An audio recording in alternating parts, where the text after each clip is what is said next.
That's the background on the 5 R's and how that whole thing was to take place. And how do we get into the circle? Oh, the Lord told me, he said he would show me later why a circle. I was a visiting minister. I was going to go over to a local Baptist church and give a sermon there.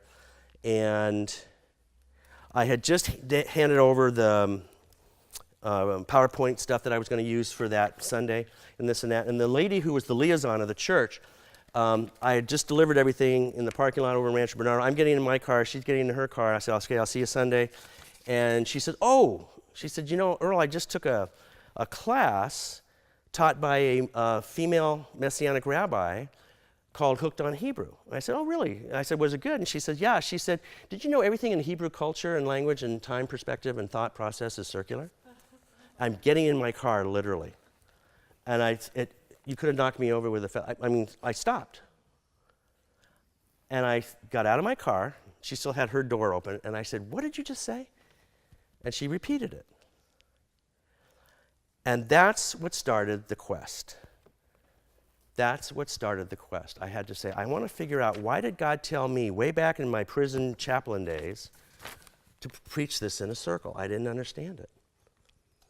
And so I thought, okay, I need to do a whole lot more research and digging on why the Bible, as God has designed it, is not a straight line Greek linear concept. It is a Hebrew cyclical circular concept.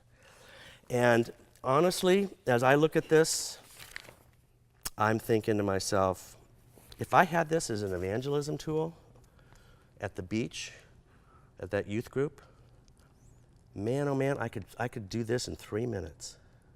I'm serious. It simplifies everything. Doesn't take any of the punch or the impact out. In fact, it has more punch.